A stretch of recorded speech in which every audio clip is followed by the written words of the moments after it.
So we're now in the second part of this case study ex47. We're in the ex47 class again. We have just looked at the memoizer implementation in the previous part of the lesson. And now what we're going to do is we're going to take a look at the StampedLock HashMap and see how we're using StampedLock in order to be able to provide clever, thread-safe, synchronized map implementation. So let's go ahead and click on that. And this is the StampedLock HashMap implementation. And basically, this is a concurrent map collection implemented using some advanced features of Java's StampedLock to protect the mutable shared state. And the mutable shared state, of course, is what is in the HashMap. This implementation just focuses on the compute if absent method, so other methods are omitted for brevity. If you are inspired to add the other methods here using StampedLock, I'd love to see the results of your labors, and you can contribute it back if you'd like. So a StampedLock HashMap extends abstract map, which fills in a bunch of other methods, and it implements the map interface. And here you can see that we're using a StampedLock called MSLock to protect the hash map that's created here as another field. So here's the map that's used to implement the StampedLock HashMap. You can see that we initialize these things in the constructor of StampedLock HashMap. And I suppose I could have parameterized this so you could have passed in a tree map versus a hash map. That would have made it a little bit more generalizable, but it's probably overkill for what we're doing right now. Okay, so a couple of helper methods. Size just returns the number of elements in the map. Is empty checks if the map is empty. Clear clears the contents of the map.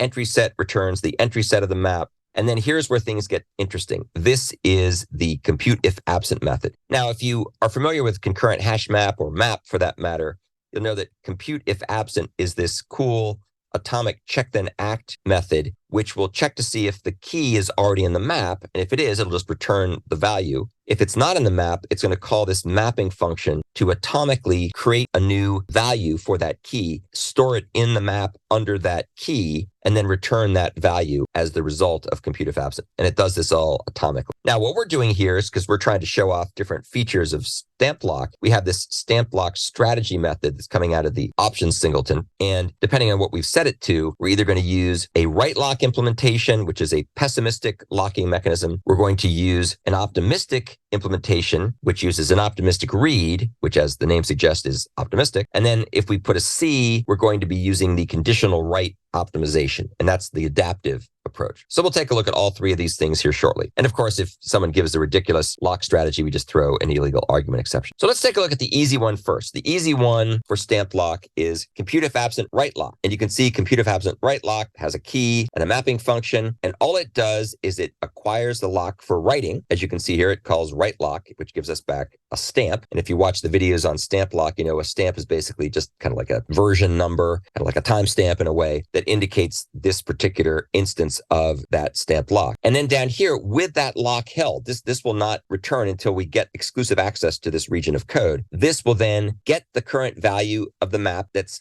associated with the key, if any. If there is nothing associated with this, then we go ahead and apply the mapping function. If the mapping function is not null, we store that value into the map at the key. And in any case, we return the value, which is either the old value, if we already had a value, or the new value if there was nothing there before and we had to add it. So that's basically how this is going to work. And then on the way out, because of course we're always following our protocol of putting unlock operations in finally portions of try finally blocks, we will unlock the write stamp. So this code works perfectly well, but basically it's just a non-reentrant lock. It's really no better than a reentrant lock, except it's not reentrant because StampedLock is not reentrant. So let's take a look and see if we can find something that's a little bit better, or maybe better under some circumstances. So the next thing we're going to look at is compute if absent conditional write. And this uses a conditional write lock, which is a bit more optimistic than a conventional write lock. So this was the conventional write lock approach up here. This is the conditional write lock. So let's see how this is going to work. We start out by acquiring the lock for reading. Now, this is a so-called pessimistic read lock, which means that there can't be any writers.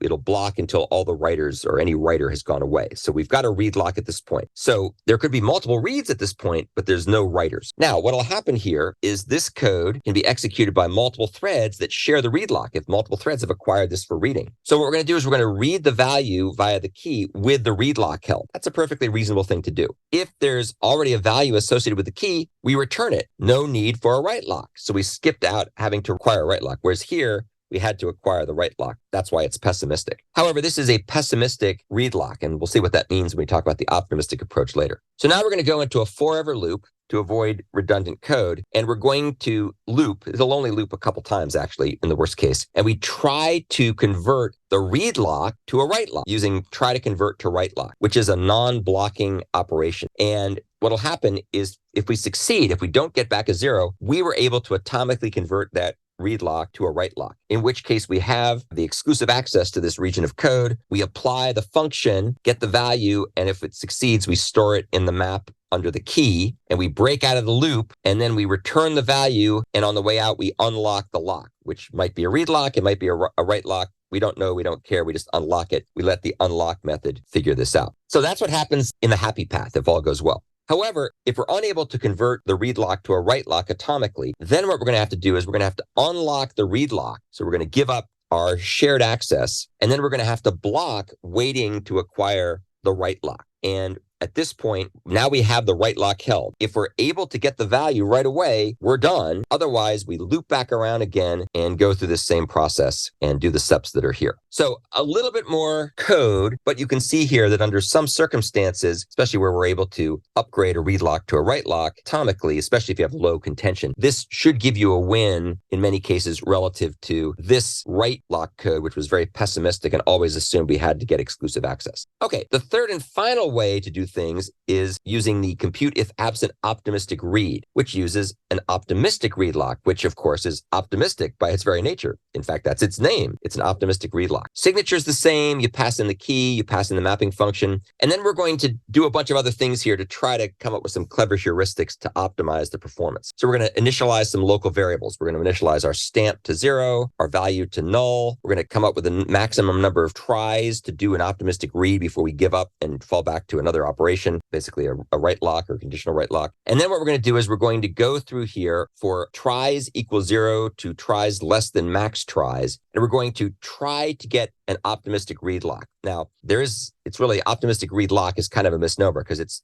an optimistic read stamp. There is no lock. And so we get back a stamp, and then we check to see what the current value is. Now, between the point where we do the try optimistic read and get a stamp back and here where we validate the stamp or try to validate the stamp, there could have been a writer that came along and acquired the lock for writing, in which case validate will fail, because a writer came along and the value could have been changed. However, if there was no writer in this very tiny window between the try optimistic read and the validate, then we know this value is okay, and we're able to use it without having to acquire a real lock. So we're going to try this multiple times. We try it, say 5 times to see if we get it. If we never get it, if there's heavy contention, we give up. We say, okay, that's enough of that. And then we fall back to doing compute if absent conditional write. However, if we got the read lock, then what we're going to do is we're going to convert that read lock to a write lock using the optimistic upgrade path. So we try to convert the optimistic read to a write lock. And if that fails, we then fall back to using compute if absent conditional write. Otherwise, if we got all this way here, we were able to get ourselves an optimistic read lock, and then we were able to come down here and convert the optimistic read lock to a write lock without blocking. Then we go ahead with the write lock held, apply the mapping function, get the result, put it into the map, unlock the write lock because it's a write lock at that point, and then return the value. So way more complicated based on a lot of assumptions. If you have heavy contention, you're not going to get a win from this approach. If you have lots of readers and writers, especially a lot of writers, this will not give you a win. But if you mostly have readers and very few writers, then this approach, in fact, can be a big win because you'll end up not having to acquire locks at all or very little, and only at the very end when you have to do modification under some circumstances. So those are different ways of being able to leverage the features of StampedLock. I think it shows off all 3 of the most important features of StampedLock, and that should give you some good insights into how to implement the assignment 4 Palantir Manager that uses a StampedLock. Okay, so that's the end of the second part of the lesson.